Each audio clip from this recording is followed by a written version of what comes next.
हरे कृष्णा। आज हम सभी श्रवण करेंगे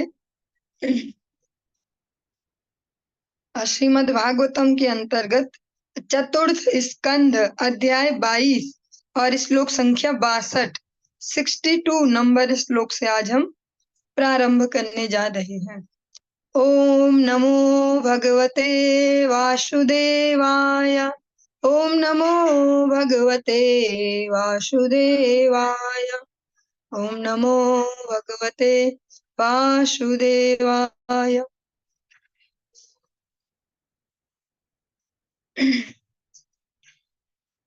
मैत्रेय मुनि विदुर जी को ये वर्णन कर रहे हैं। महाराज पृथु का बृहस्पति ब्रह्मवादे आत्मवत् आत्मवत्वे स्वयं हरिः भक्त्या गो गुरु विप्रेषु विश्वक्सेनानुवर्तिषु या प्रश्रय शीलाभ्यामात्मतुल्यः परोद्यमे।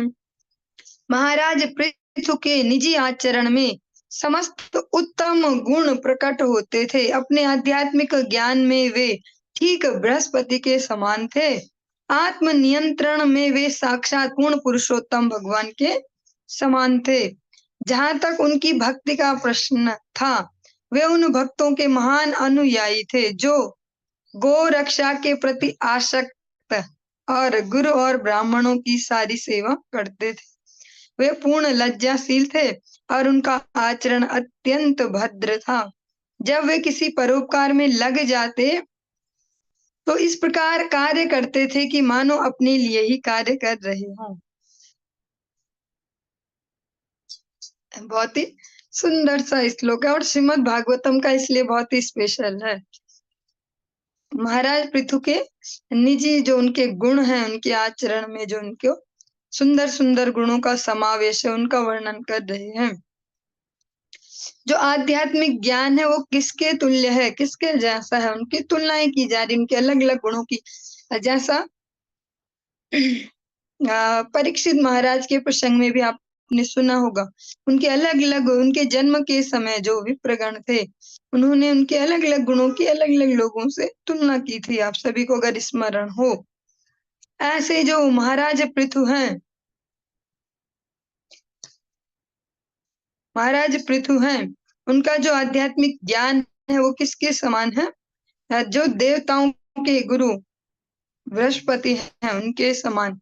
आत्म नियंत्रण में वे साक्षात पूर्ण पुरुषोत्तम भगवान के समान थे। और जो आत्म नियंत्रण है, जो बोल सकते हैं सेल्फ डिसिप्लिन, वो भगवान के ही समान है। जहां तक उनकी भक्ति का प्रश्न था, और भक्ति कैसी थी, वे उन भक्तों के महान अनुयायी थे जो गो रक्षा के प्रति आसक्त और गुरु और ब्राह्मणों की सारी सेवा करते थे। जो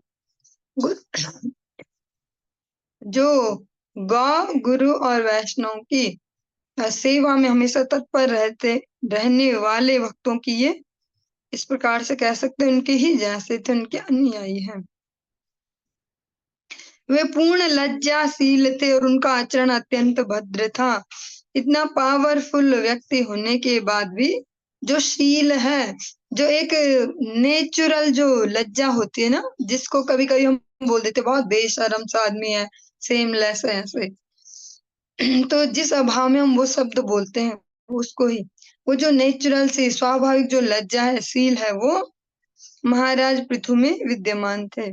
उनका आचरण अत्यंत भद्र था। और बहुत ही सुंदर सी लाइन है ये प्रैक्टिकली।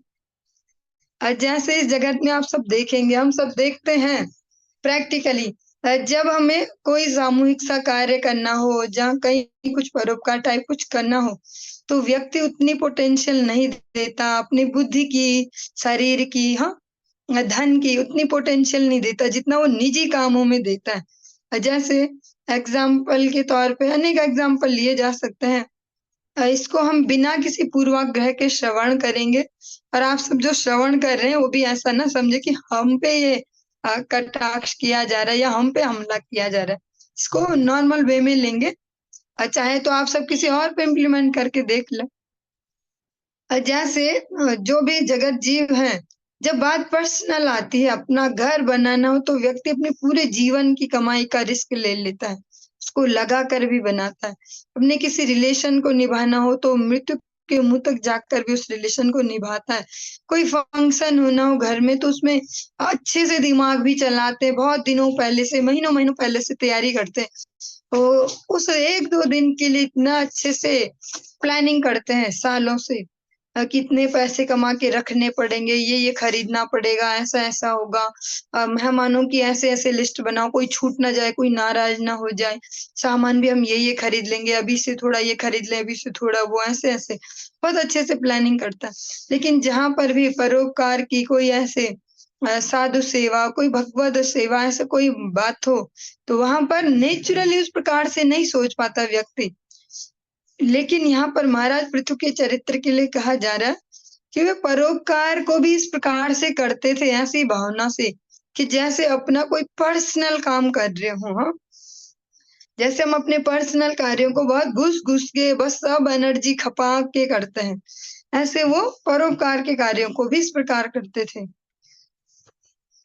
कीर्त्योर्ध्व गीतया पुंभिस्त्रैलोक्ये तत्र तत्र प्रविष्टः कर्णरन्ध्रेषु स्त्रीणां रामः सतामिव।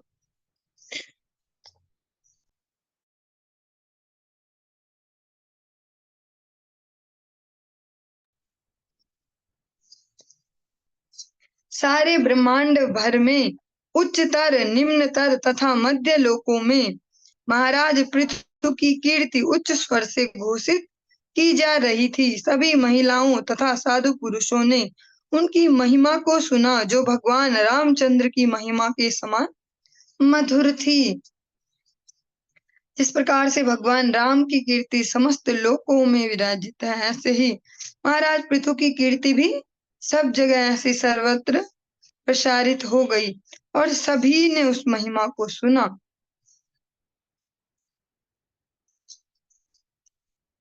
इस प्रकार से जो हमारा चतुर्थ स्कंध का 22वां अध्याय है, ये संपूर्ण हुआ। हम 23 नंबर चैप्टर में 23वां अध्याय में प्रवेश कर रहे हैं। मैत्रेया उवाच दृष्ट्वात्मानं प्रवयस मेकदा वैन्यात्मवान् आत्मना वर्धिताशेषस्वानुसर्गः प्रजापतिः जगतस्थुश्चापि वृत्तिदो धर्मभृत्सतां निष्पादितेश्वरादेशो यदर्थमिह जज्ञिवान् आत्मजेष्वात्मजान्यस्य विरहादृदतिमिव प्रजासु विमनः स्वेकः सदा रोगात् तपोवनम्। अपने जीवन की अंतिम अवस्था में जब महाराज पृथु ने देखा कि वे वृद्ध हो चले हैं, तो उन महापुरुष ने, जो संसार के राजा थे, अपने द्वारा संचित सारे ऐश्वर्य को स्थावर तथा जंगम जीवों में बांट दिया। उन्होंने प्रत्येक व्यक्ति के लिए धार्मिक नियमों के अनुसार आजीविका, जिस जैसे आज की डेट में कोई सरकारी जॉब वगैरह कुछ करते हैं तो गवर्नमेंट उनके लिए कर देती है ना पेंशन की व्यवस्था, कि जब तक ये जिएंगे जीवन भर तक। ऐसे महाराज पृथु ने भी ये शुरू किया उस समय, और पूर्ण पुरुषोत्तम भगवान के आदेशों का पालन करके उनकी पूर्ण सहमति से उन्होंने अपने पुत्रों को अपनी पुत्री स्वरूपा पृथ्वी को सौंप दिया। तब महाराज पृथु अपनी प्रजा को, जो राजा के वियोग के कारण विलख रही थी, त्याग कर तपस्या करने हेतु पत्नी सहित वन को अकेले चले गए।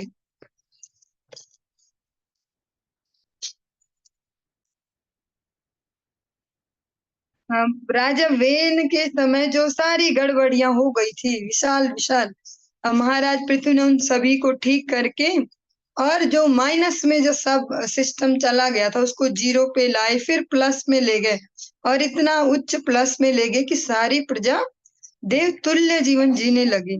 और अपनी वृद्धावस्था को देखकर, अपने वानप्रस्थ का समय देखकर वो बिना किसी दुख के, बिना आसक्ति के अपनी सारी जो जमा पूंजी थी उसको सबने बांट के, और जो राज्य के लिए जो पृथ्वी है उसको अपने पुत्रों में बांट के, और फिर सबके लिए आजीविका भी सेट करके कि जब तक आप लोग रहेंगे आपके पास ये आजीविका रहेगी, और अपनी पत्नी सहित वन को चले गए, वानप्रस्थ आश्रम।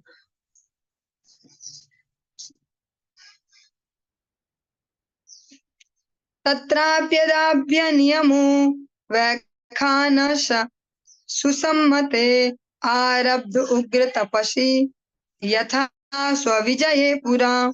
पारिवारिक जीवन से निवृत्त होकर महाराज पृथु ने वानप्रस्थ जीवन के नियमों का कड़ाई से पालन किया और वन में कठिन तपस्या की। वे इन कार्यों में उसी गंभीरता से जुट गए जिस तरह पहले वे शासन चलाने और हर एक पर विजय पाने हेतु जुट जाते थे। महाराज पृथु के समय में तो ये नहीं होगा कि 50 साल रही होगी आयु, समय तो ज्यादा रही होगी क्योंकि शरीरों की आयु भी बहुत लंबी होती थी तब। लेकिन जो भी उस समय के हिसाब से वानप्रस्थ का समय था, महाराज पृथु ने बिना झंझट के, बिना कुछ दुखी हुए अपना सब कुछ छोड़ के और अपने अगले जो लक्ष्य हैं जीवन के उनके लिए अग्रसर हुए। क्योंकि हमारी कंडीशनिंग इस प्रकार से ही हुई है, हम जब से पैदा हुए होंगे, जब से देखना शुरू किया, समझना, तब से ऐसा ही देखा कि गृहस्थी अल्टीमेट गोल है इस जीवन का। गृहस्थी तो होता फाइनल डेस्टिनेशन। शादी करना एक बहुत बड़ी बात है, बहुत बड़ी बात है, और वो तो है बड़ी बात, लेकिन वही बड़ी बात है, बस इतना ही सीखा होता है।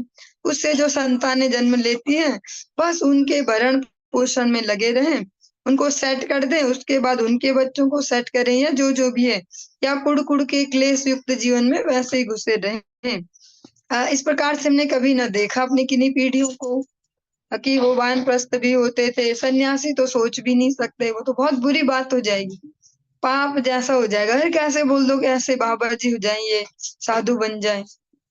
लेकिन वानप्रस्थ भी कभी नहीं सुना, इसलिए हमारे लिए थोड़ा सा मुश्किल है। बार बार हर प्रसंग में हम सुन रहे, तो हमारे लिए थोड़ा खतरनाक भी है सुनना, हमारी कंडीशनिंग ब्रेक हो सकती है। कि वानप्रस्थ आश्रम सबसे इम्पोर्टेंट है, मनुष्य जीवन में सबसे इम्पोर्टेंट है वानप्रस्थ आश्रम। अब बचपन भी चला गया, ऐसे अपने आप ही चला गया, गृहस्थ भी चला जा रहा है, चला गया है कुछ लोगों का। वानप्रस्थ सबसे इम्पोर्टेंट है। जब अपनी चेतना को, अपनी एनर्जी को, क्योंकि अभी बची होती है एनर्जी बहुत सारी, बहुत सारा एक्सपीरियंस भी जमा हो जाता है, उसको अब अपने आत्म कल्याण में लगाया जाए, वही भूसा कूटने में ही न लगाए। क्योंकि जब तक वो हमारी जिम्मेदारी में था कि बच्चों को उनकी शिक्षा व्यवस्था, विवाह करना, ये सब, तब तक तो वो भूसा नहीं है, वो अनाज ही है कि कूटना ही पड़ेगा। लेकिन जब वो एक एज पार हो गई है, अब उनको बिठा दिया गृहस्थ में, तो अब वो भी जी लेंगे अपने जैसा, जैसे हम सब ने जिया हो। तब थोड़ा अनाज कूटने का समय आ जाता है, क्योंकि बहुत प्रैक्टिस कर ली है अभी तक, तो भूसे को ही न कूटा जाए, अनाज कूटा जाए।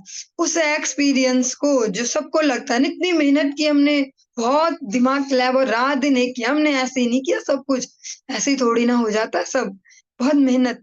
उस मेहनत वाला जो एक्सपीरियंस है, अब उसको सही जगह लगाने का समय है। जैसे एक जैसे बैम्बू ट्री का हमने एग्जाम्पल सुना होगा अनेक जगह, 12 वर्ष तक उसमें लगातार जल डालते हैं उसी जगह पर जहाँ बोया है, दिखाई भी नहीं देता वो।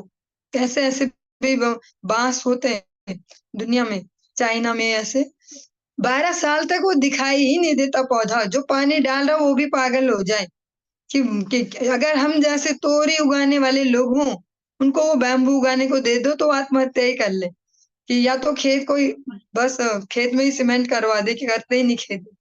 12 साल उस एक ही जगह पर पानी डाला जाता है, वो दिखाई भी नहीं देता, अंकुर भी नहीं फूटता। लेकिन उसके बाद अगर धैर्य से उसको सींचते रहो, उसकी देखभाल करते रहो, खाद डालो, पानी डालो, 12 साल बाद वो घंटों में फीटों की बहुत ऊंची ऊंचाई को ले लेता है, क्योंकि इतने साल तक वो अंदर गहराई में जा रहा था। ऐसे ये नहीं कहा जा रहा कि जो ब्रह्मचर्य और ग्रस्त में जो किया सब भूसा है, अब वो ऐसा ही समझ लो कि अभी नीचे को गई जड़ें, लेकिन अब उस एनर्जी को, उस एक्सपीरियंस को, उस बल को, उस धन को, उस शरीर को, उन इंद्रियों को, जो जो नॉलेज इकट्ठी की उसको भगवत सेवा में लगाएं, तब वो बैम्बू ट्री बाहर दिखाई देगा, जीवन में यश भी मिलेगा और भगवान जो यश देंगे उसे पचाने की हिम्मत भी देंगे। तो वानप्रस्थ सबसे इम्पोर्टेंट है। अ- ऐसा भी नहीं कहा जा रहा कि सब घर छोड़ के ही भाग जाओ, ऐसा भी फोर्स नहीं किया जा रहा। उसका मतलब है कि जो घर में जो मैटर्स है वो थोड़ा उनसे विलग हो जाए, जो ग्रस्त में उनको ग्रस्त होने दे। अब आप भी ग्रस्त की तरह ही रिएक्ट ना करें हर बात पे, थोड़ा वानप्रस्थी हो जाए, थोड़ा सा खुद को विलग करे सब मैटर से और अपनी एनर्जी को अपने आत्म उत्थान में लगाएं। अब अपने कल्याण में लगाएं कि हमें मिला क्यों था शरीर, चलो ये सब तो हो गया और ये सब तो कर दिया जिसको लक्ष्य समझ रहे थे, पर अभी भी तो जान बची है और अभी भी समय भी बचा, इंद्रियां भी है, बुद्धि भी है, एक्सपीरियंस भी है। अब कहाँ लगाएं? तो अब लगाएं भगवत सेवा में, गुरु वैष्णव के जो ये मिशन है, महाप्रभु की धारा है, भगवान के नाम का सर्वत्र प्रचार होना, जिसके लिए स्वयं भगवान राधा रानी और ठाकुर जी मिक्स फॉर्म में महाप्रभु रूप में आए, उस आंदोलन में, उस मिशन में हम अपने जीवन को लगाएं। उससे भगवान हमारे जीवन को पूर्णता देंगे। वरना ऐसा कभी नहीं देखा जाता कि बहुत घुस घुस के जिन्होंने ग्रस्त का और शरीर छोड़ने तक भी उसमें घुसे रहे, बहुत ज्यादा यश उन्हें मिला हो, ऐसा बहुत रेयर है। महाराज पृथु ने भी इसी क्रम का पालन किया, उन्होंने इसका अतिक्रमण नहीं किया, इसको पालन किया। चाहे हम राजा भरत की बात कहें, अनेक अनेक जो भी ध्रुव जी हों, और ऐसे अनेक अनेक एग्जाम्पल हम सभी ने सुने, सभी ने वानप्रस्थ को पालन किया, चाहे वो राजा अंग हो इस प्रकार से। और यहाँ आकर वे फिर आलस में नहीं बैठ गए कि अब चलो ये तो सब छूट गया, चैन से रहो, बहुत झक मारी हमने। पारिवारिक जीवन से निवृत्त होकर महाराज पृथु ने वानप्रस्थ जीवन के नियमों का कड़ाई से पालन किया। उसके भी जो नियम है उनको अच्छे से पालन किया और कठिन तपस्या की। वे वानप्रस्थ के नियमों को, उन सेवाओं को, उन कार्यों को, उन कार्य विधियों को इतने ही सीरियसली लेते जैसे इससे पहले वो एज ए राजा जितने सीरियस थे ना, दूसरे राज्यों को अपने अंडर में मिलाने में, अपनी प्रजा को ठीक से सब योजनाएं वो लागू करने में, जितने वो अच्छे से वहां कर रहे थे, उसी एनर्जी से, उसी भावना से, उसी उत्साह से वो वानप्रस्थ के नियमों का भी पालन करने लगे। कंदमूल फलाहारः शुष्कपर्णासनः क्वचित् अभक्षः कतिचित् पक्षान् वायुभक्षस्ततः परम्। तपोवन में महाराज पृथु कभी वृक्षों के तने तथा जड़ें खाते रहे, तो कभी फल और सूखी पत्तियां। कुछ हफ्तों तक उन्होंने केवल जल पिया, अंत में वे केवल वायु ग्रहण करके उसी से निर्वाह करने लगे।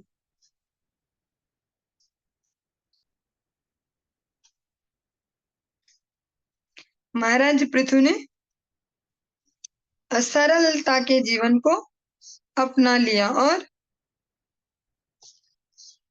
इस प्रकार से भगवत भजन में खुद को लगाया, संलग्न किया। ग्रीष्मे पंचतपा वीरो वर्षा श्वासारस मुनिः आकंठ मग्नः शिशिरे उदके स्थंडे लेशयः।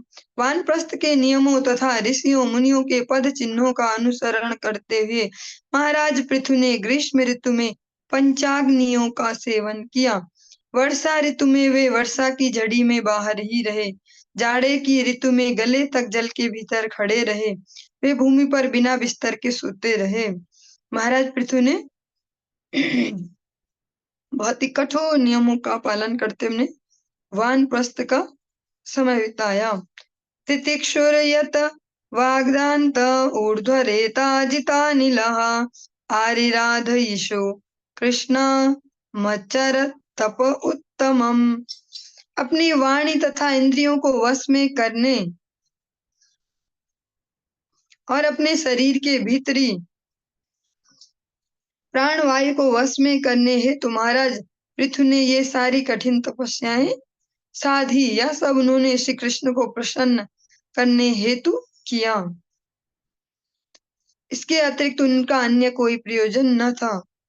केवल भगवान की प्रसन्नता के निमित्त, कोई और प्रयोजन नहीं है कि मैं मेरी इतनी तारीफ हो जाए, दुनिया में इतना यश हो जाए, ऐसा एकमात्र या कुछ सिद्धियां प्राप्त करने के लिए नहीं किया, केवल भगवत प्रसन्नता के लिए। तेन क्रमानुसिद्धेन ध्वस्त कर्म मलाशयः प्राणायामः शनि शनिरुद्ध वर्गश्छिन्न बंधनः। इस प्रकार कठिन तपस्या करने से महाराज पृथु क्रमशः आध्यात्मिक जीवन में स्थिर और सकाम कर्म की समस्त इच्छाओं से पूर्ण रूप से मुक्त हो गए। उन्होंने मन तथा इंद्रियों को वश में करने हेतु प्राणायाम का भी अभ्यास किया, जिससे वे सकाम कर्म की समस्त इच्छाओं से पूर्ण रूप से मुक्त हो गए।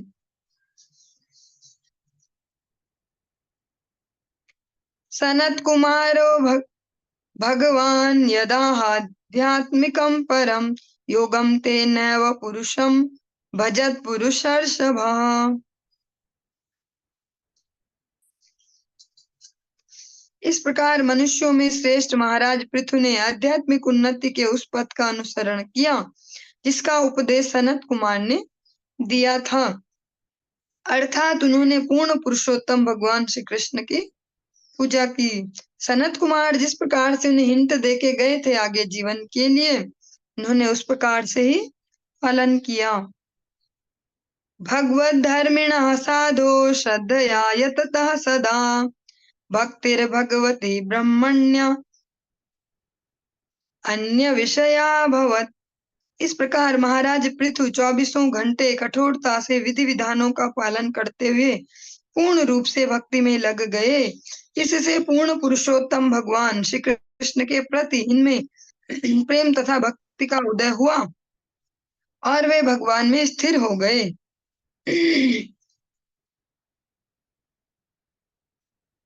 तस्यानया भगवतः परिकर्म शुद्ध सत्वात्म नस्तदनु संस्मरणानुपूर्त्या ज्ञानं विरक्ति मदभून्निश्रितेन येन चिच्छेद संशय पदम निज जीव कोशम। निरंतर भक्ति करते रहने से महाराज पृथु का मन शुद्ध हो गया, अतः वे श्री भगवान के चरणारविंद का निरंतर चिंतन करने लगे। इससे वे पूरी तरह से विरक्त हो गए और पूर्ण ज्ञान प्राप्त करके समस्त संशयों से परे हो गए। इस तरह वे मिथ्या अहंकार तथा जीवन के भौतिक बोध से मुक्त हो गए।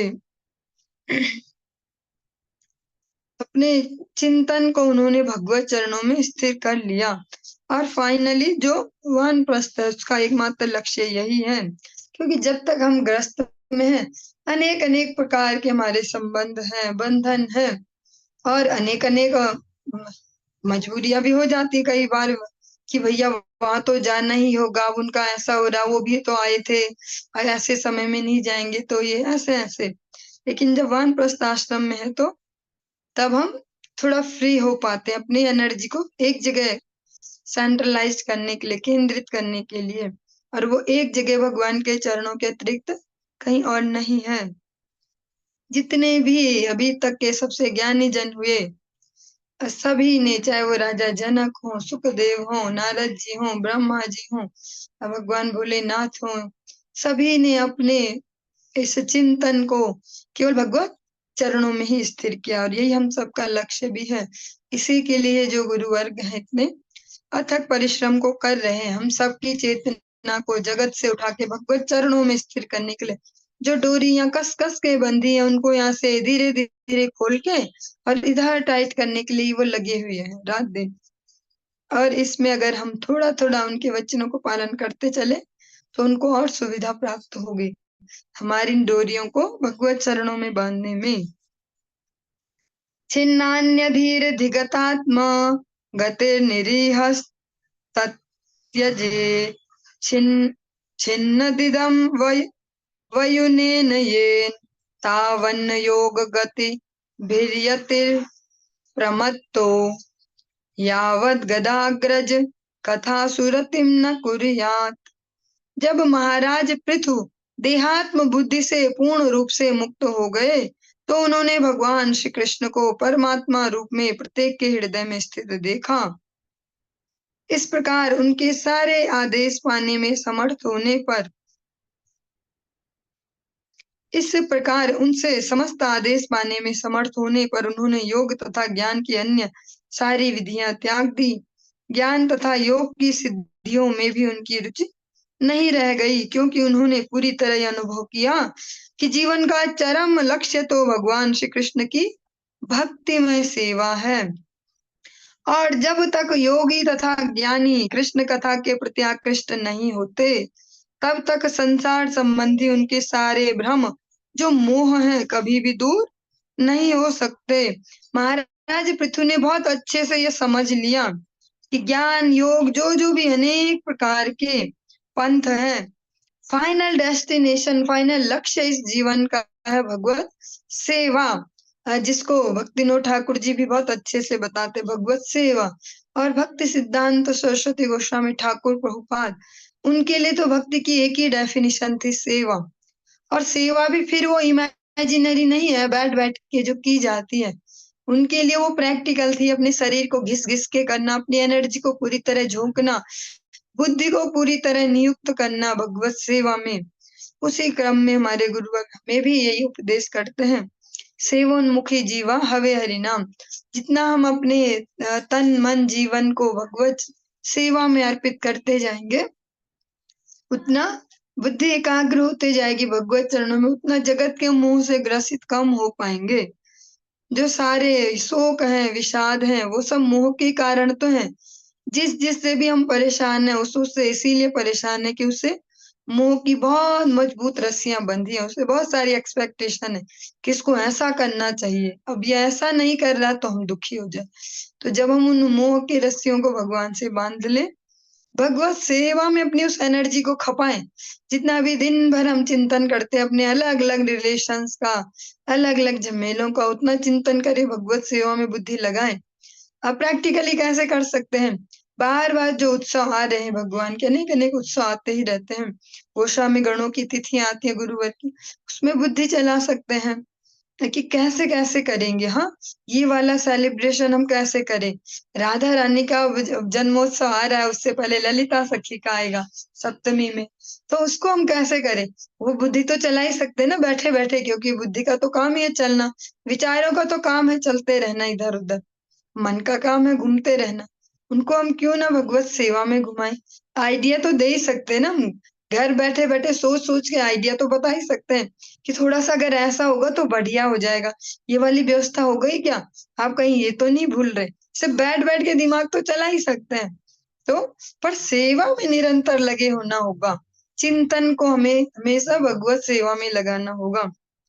महाराज पृथु ने यही स्थिर कर लिया था इतनी तपस्याओं के बाद, ऐसा बहुत सुंदर सा, ऐसा जो शौर्यपूर्ण जीवन जीने के बाद, कि चाहे वो ज्ञान है चाहे योग है, अगर उसका हमने बहुत अनुशीलन कर लिया और सेवा में चित्त स्थिर नहीं हुआ तो कोई फायदा नहीं। इसके बहुत अच्छे एग्जाम्पल हैं सुखदेव गोस्वामी। सुखदेव गोस्वामी इतने बड़े ज्ञानी हैं जैसा प्रैक्टिकली होना बहुत मुश्किल है, जो जन्म लेते ही घर छोड़ देते हैं, उनको कुछ सालों का वेट भी नहीं करना पड़ा। अपनी जो नाल है जो माता से अलग हुई है, अभी अपने शरीर से अलग नहीं हुई, उसको ही लपेटा गले में जनेऊ जैसा और भाग लिए। ऐसे सुखदेव गोस्वामी भी फाइनली उनको भी भगवत सेवा में ही लगना पड़ा, गुरु वैष्णव सेवा में ही लगना पड़ा। अपने जो गुरुदेव हैं श्रील व्यास देव,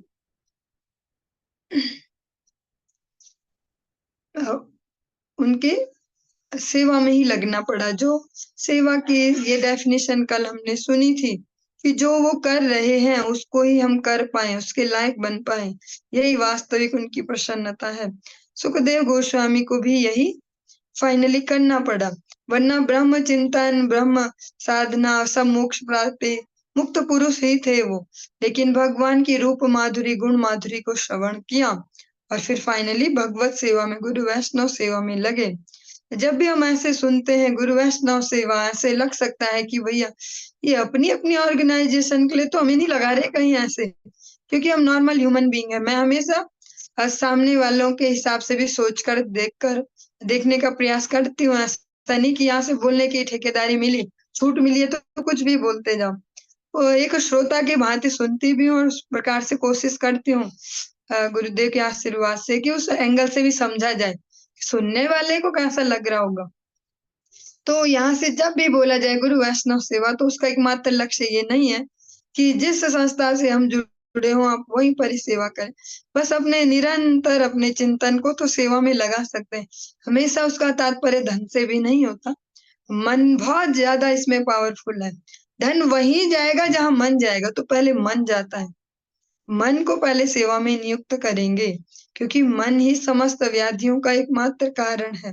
पहले मन को सेवा में लगाना सीखें।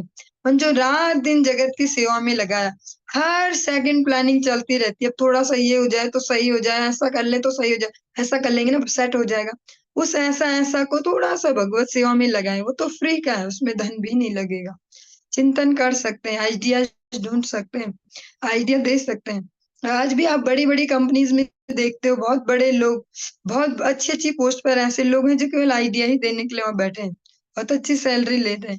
वो बहुत ज़्यादा हार्ड वर्किंग नहीं कर रहे, आइडियाज़ बढ़िया देते हैं, उसकी सैलरी लेते हैं। ऐसे भक्ति में भी है, जिसका शरीर में ज़्यादा सामर्थ्य ना बची हो, जिसने अपनी एनर्जी खपा दी हो अभी संसार सेवा में बहुत ज़्यादा, अब नहीं बची, वो मन तो चला ही सकता है। महाराज पृथु ने यही स्थिर किया फाइनली कि जो सेवा है, भक्तिमय सेवा वही सार है। कितना ही शुष्क चिंतन कर लें, बड़े-बड़े शास्त्र पढ़ लें, रट लें, बोलना भी आ जाए, सेवा में रुचि नहीं हुई, हाथ हिलाना नहीं आ पा रहा, भगवान के मंदिर में झाड़ू मारने में मन नहीं लग रहा, ये तो ऐसी तो बेकार सा ऐसा काम है, ये हमारे बस का नहीं। अगर ऐसी फीलिंग है अभी तो भक्ति थोड़ा दूर है, क्योंकि भक्ति सिद्धांत सरस्वती गोसाई ठाकुर प्रभुपाद जिनकी कृपा से आज संपूर्ण विश्व इस भगवत सेवा का भगवत नाम का लाभ ले पा रहा है, भगवत भक्ति का, उनके लिए भगवत सेवा ही भगवत भक्ति की डेफिनेशन है। उन्होंने प्रैक्टिकली सेवा में लगाया अपने जो शिष्य वर्ग हैं। ऐसा ही एक छोटा-सा प्रसंग लेते चलेंगे, जगन्नाथ दास बाबा जी महाराज का चरित्र। आप सभी गुरु परंपरा में षड गोस्वामी गणों के बाद एक फोटो देखते हैं, जगन्नाथ दास बाबा जी महाराज। ऐसे झुके हुए से और ऐसे माला सी पकड़ी, केवल कॉपीन सा ही पहना है बस। उनके एक बार 3 शिष्य हुए, उनके पास 3 लोग आए, सो कॉल्ड शिष्य थे वो। केवल उनको ख्याति चाहिए थी कि जगन्नाथ दास बाबा जी महाराज के हम शिष्य हैं। तो वो उनके पास आए और उनको हरिनाम नहीं करने दिया जाता था वहाँ पे, जिसको हम हरिनाम समझते हैं, कि दिन भर माला झोली में हाथ घुसा लें और बस हम तो हरिनाम कर रहे हैं हम, और गलतफ़हमी पालते रहे, हम भक्ति कर रहे हैं, हम हो गए भक्त, हम हो गए भक्त। ऐसे ही तो किसी ने आकर उन तीनों की उनसे शिकायत की, या जो भी ऐसे कह सकते हैं। नहीं, थोड़ा-सा इसमें वो हो गया मिस्टेक। वो जो तीनों व्यक्ति हैं वहाँ पर इसलिए आए थे कि बाबा जी हम आपके पास भक्ति सीखने आए हैं, हम भक्ति करना चाहते हैं, आपको हम शरणागत हो गए, तो आप हमें बताओ कैसे-कैसे भक्ति करनी है? तो उन्होंने उन तीनों को भक्ति की जो डेफिनिशन दी, या जो उनके लिए भक्ति डिफाइन की, वो क्या थी? एक को तो बैंगन और इस प्रकार की खेती में अ, बैंगन, मिर्च ऐसे पौधों में पानी डालने का काम दे दिया। एक को ऐसे ही कोई छोटी-सी सेवा दे दी, झाड़ू वाली या ऐसी वाली। इस प्रकार से उन्हें तीनों को ऐसी-ऐसी सेवाएँ बाँट दी, जो उनको भक्ति की डेफिनिशन दी उसमें हरिनाम जप कहीं नहीं था। वो तीनों तो घर से ये उम्मीदें पाल के आए थे कि हम भजन करेंगे, हम बस भजन करेंगे, जिसको हम भी समझते हैं भजन करेंगे, माला जपेंगे रात-दिन। हम ना वृंदावन चले जाएँगे और भजन करेंगे। से बहुत सारे लोगों का गोल होता है, उनमें से मैं भी एक हूँ, ऐसा हम भी सोचते थे कभी, कभी अभी नहीं। तो बस आराम से भजन करेंगे बस, धाम वास और हरिनाम करेंगे। तो वो तीनों धाम में ही रह रहे थे, मायापुर में उनके पास, पर उन्होंने किसी को माला करने को नहीं दी। तो तीनों कुछ दिन तक तो किया दिखावे के लिए, फिर वो परेशान हो गए। क्योंकि वो चंचल मन है, कितने दिन टिक पाएगा सेवा में। फिर जाके शिकायत करते हैं कि बाबा जी महाराज आपने तो हमें इसमें लगा दिया, हरि नाम करने का तो हमें टाइम ही नहीं मिलता, हम तो यहाँ भजन करने आए थे, भजन करने, ऐसे ऐसे। तब उन तीनों को वापस भेज दिया गया, आप तीनों की यहाँ से छुट्टी है। क्योंकि और किसी ने फिर कारण पूछा, कारण यही था कि ये भजन के नाम पे यहाँ आलस करने, इंद्रिय तर्पण करने ही आए हैं, यहाँ पे भजन करने नहीं आए। भगवान का भजन वही है जो गुरु द्वारा जो सेवा प्रदत्त है, उस सेवा को करें। नाम जप हमको एक प्रैक्टिस के लिए दिया गया है। हम अभी उतने सिद्ध अवस्था में नहीं गए कि बहुत शुद्ध नाम करते हैं, माला जप करते करते आंसुओं की धारा ही निकल पड़ती है। मैं इसको हंस के कह रही हूँ, थोड़ा अजीब भी लग रहा होगा, बेशर्मो जैसा। अब क्या ऐसा तो हमारा भी भजन नहीं हो गया कि हम अंतर ऐसे ही भाव में निष्ठ हो गए, ठाकुर जी राधा रानी को याद कर रहे हैं आंसुओं की धारा। इसलिए माला जप को भी एक संख्या दी गई कि 16 माला कर लो और उसके बाद रगड़ के सेवा करो अच्छे से। क्योंकि जहाँ शरीर लगेगा प्रैक्टिकली, वहीं मन भी जाएगा प्रैक्टिकली। ऐसे दोनों का बहुत अच्छा तालमेल जरूरी है, मन और तन का। तो जो तीनों शिष्य थे फिर उनको छुट्टी दे दी गई। तो हमें इस प्रकार से समझना होगा कि प्रैक्टिकली सेवा के कुछ और मीनिंग है, हमारे लिए शायद और हो सकती है। प्रैक्टिकली इसको जीवन में अप्लाई करते जाएं। आज के इस प्रसंग को यहीं पे विराम देंगे, आगे कल कंटिन्यू करेंगे। हरि बोल।